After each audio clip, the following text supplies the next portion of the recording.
ओम शांति। आज के अव्यक्त महावाक्य हैं 6 जनवरी 1982 के। मुरली का टाइटल है संगम युगी ब्राह्मण जीवन में पवित्रता का महत्व। पवित्रता के सागर सदा पूज्य शिव बाबा बोले, बाप दादा आज विशेष बच्चों के प्योरिटी की रेखा देख रहे हैं। संगम युग पर विशेष वरदाता बाप से 2 वरदान सभी बच्चों को मिलते हैं। एक सहज योगी भव, दूसरा पवित्र भव। इन दोनों वरदानों को हर ब्राह्मण आत्मा पुरुषार्थ प्रमाण जीवन में धारण कर रहे हैं। ऐसे धारणा स्वरूप आत्माओं को देख रहे हैं। हर एक बच्चे के मस्तक और नयनों द्वारा पवित्रता की झलक दिखाई दे रही है। पवित्रता संगम योगी ब्राह्मणों के महान जीवन की महानता है। पवित्रता ब्राह्मण जीवन का श्रेष्ठ श्रृंगार है। जैसे स्थूल शरीर में विशेष श्वास चलना आवश्यक है, श्वास नहीं तो जीवन नहीं, ऐसे ब्राह्मण जीवन का श्वास है पवित्रता। 21 जन्मों की प्रारब्ध का आधार अर्थात फाउंडेशन पवित्रता है। आत्मा अर्थात बच्चे और बाप से मिलन का आधार पवित्र बुद्धि है।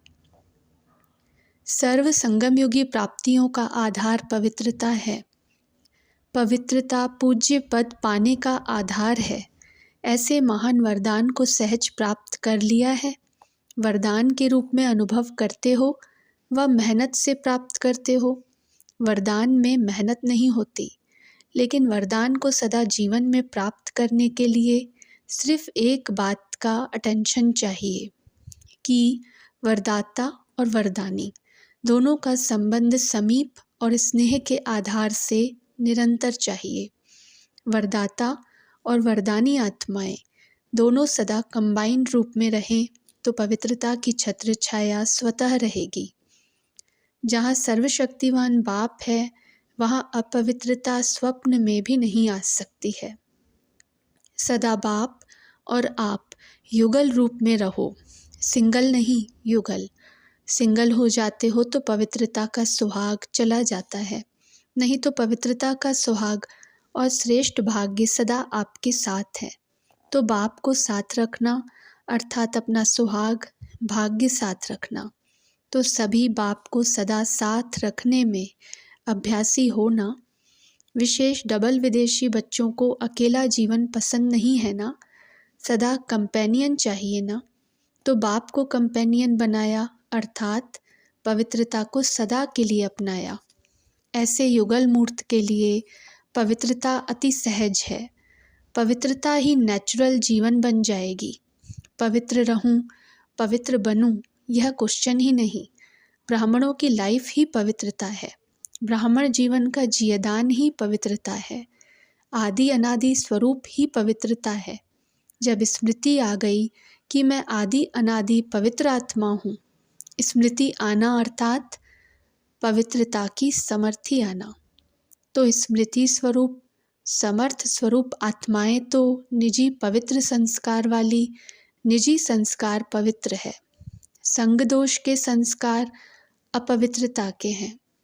तो निजी संस्कारों को इमर्ज करना सहज है व संग दोष के संस्कार इमर्ज करना सहज है। ब्राह्मण जीवन अर्थात सहज योगी और सदा के लिए पावन। पवित्रता ब्राह्मण जीवन के विशेष जन्म की विशेषता है। पवित्र संकल्प ब्राह्मणों की बुद्धि का भोजन है। पवित्र दृष्टि ब्राह्मणों के आँखों की रोशनी है। पवित्र कर्म ब्राह्मण जीवन का विशेष धंधा है। पवित्र संबंध और संपर्क ब्राह्मण जीवन की मर्यादा है। तो सोचो कि ब्राह्मण जीवन की महानता क्या हुई? पवित्रता हुई ना। ऐसी महान चीज़ को अपनाने में मेहनत नहीं करो, हट से नहीं अपनाओ। मेहनत और हट निरंतर नहीं हो सकता, लेकिन यह पवित्रता तो आपके जीवन का वरदान है। इसमें मेहनत और हट क्यों? अपनी निजी वस्तु है, अपनी चीज़ को अपनाने में मेहनत क्यों? पराई चीज़ को अपनाने में मेहनत होती है। पराई चीज़ अपवित्रता है, न कि पवित्रता। रावण पराया है, अपना नहीं है। बाप अपना है, रावण पराया है। तो बाप का वरदान पवित्रता है। रावण का श्राप अपवित्रता है। तो रावण पराये की चीज़ को क्यों अपनाते हो? पराई चीज़ अच्छी लगती है, अपनी चीज़ पर नशा होता है। तो सदा स्वस्वरूप पवित्र है, स्वधर्म पवित्रता है, अर्थात आत्मा की पहली धारणा पवित्रता है। स्वदेश पवित्र देश है, स्वराज्य पवित्र राज्य है, स्व का यादगार परम पवित्र पूज्य है। कर्मेंद्रियों का अनादि स्वभाव सुकर्म है। बस यही सदा स्मृति में रखो तो मेहनत और हठ योग से छूट जाएंगे।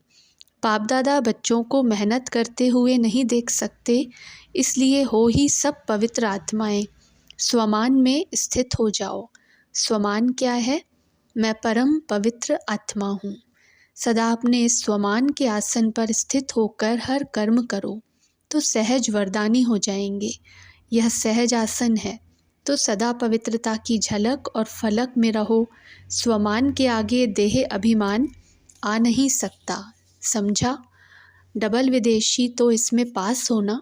हठयोगी तो नहीं हो, मेहनत वाले योगी तो नहीं हो। मोहब्बत में रहो तो मेहनत खत्म। लवलीन आत्मा बनो, सदा एक बाप दूसरा न कोई। यही नेचुरल प्योरिटी है। तो यह गीत गाना नहीं आता है, यही गीत गाना सहज पवित्र आत्मा बनना है। अच्छा, ऐसे सदा स्व आसन के अधिकारी आत्माएं, सदा ब्राह्मण जीवन की महानता व विशेषता को जीवन में धारण करने वाली आदि अनादि पवित्र आत्माएं, स्वस्वरूप स्वधर्म सुकर्म में स्थित रहने वाली श्रेष्ठ आत्माओं को व परम पवित्र पूज्य आत्माओं को, पवित्रता के वरदान प्राप्त किए हुए महान आत्माओं को बाप दादा का याद प्यार और नमस्ते।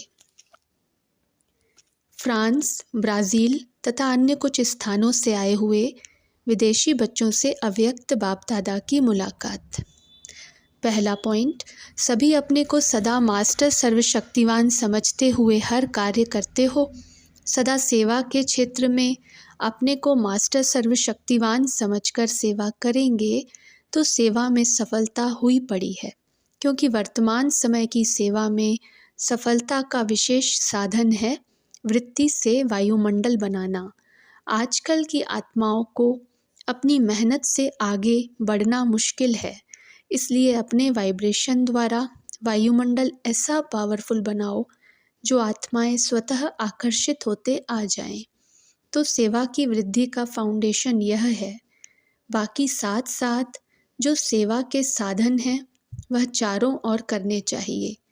सिर्फ एक ही एरिया में ज़्यादा मेहनत और समय नहीं लगाओ और चारों तरफ सेवा के साधनों द्वारा सेवा को फैलाओ, तो सब तरफ निकले हुए चैतन्य फूलों का गुलदस्ता तैयार हो जाएगा। दूसरा पॉइंट, बाप दादा खुशनसीब बच्चों को देख अति हर्षित होते हैं। हर एक रूहे गुलाब हैं। रूहे गुलाब ग्रुप अर्थात रूहानी बाप की याद में लवलीन रहने वाला ग्रुप। सभी के चेहरे पर खुशी की झलक चमक रही है। बाप दादा एक एक रत्न की वैल्यू को जानते हैं। एक एक रत्न विश्व में अमूल्य रत्न है, इसलिए बाप दादा उसी विशेषता को देखते हुए हर रत्न की वैल्यू को देखते हैं। एक एक रत्न अनेकों की सेवा के निमित्त बनने वाला है। सदा अपने को विजयी रत्न अनुभव करो। सदा अपने मस्तक पर विजय का तिलक लगा हुआ हो, क्योंकि जब बाप के बन गए तो विजय तो आपका जन्म सिद्ध अधिकार है। इसलिए यादगार भी विजय माला गाई और पूजी जाती है। सभी विजय माला के मणके हो ना। अभी फाइनल नहीं हुआ है, इसलिए चांस है, जो भी चाहे सीट ले सकते हो। तीसरा, सदा अपने को हर गुण हर शक्ति के अनुभवी मूर्त अनुभव करते हो, क्योंकि संगम युग पर ही सर्व अनुभवी मूर्त बन सकते हो। जो संगम युग की विशेषता है उसको ज़रूर अनुभव करना चाहिए ना। तो सभी अपने को ऐसे अनुभवी मूर्त समझते हो। शक्तियाँ और गुण दोनों ही बड़े खजाने हैं, तो कितने खजानों के मालिक बन गए हो। बाप दादा तो सर्व खजाने बच्चों को देने के लिए ही आए हैं। जितना चाहो उतना ले सकते हो। सागर है ना, तो सागर अर्थात अथाह, घुटने वाला नहीं, तो मास्टर सागर बने हो। सबसे ज़्यादा भाग्य विदेशियों का है, जो घर बैठे बाप का परिचय मिल गया है। इतना भाग्यवान अपने को समझते हो ना। बहुत लगन वाली आत्माएं हैं, स्नेही आत्माएं हैं। स्नेह का प्रत्यक्ष स्वरूप बाप और बच्चों का मेला हो रहा है। हर एक अपने को सूर्यवंशी आत्मा समझते हो। पहले राज्य में आएंगे व दूसरे नंबर में राज्य में आएंगे। फर्स्ट राज्य में आने का एक ही पुरुषार्थ है, वह कौन सा? सदा एक की याद में रहकर एक रस अवस्था बनाओ, तो वन वन और वन में आ जाएंगे। अच्छा, ओम शांति।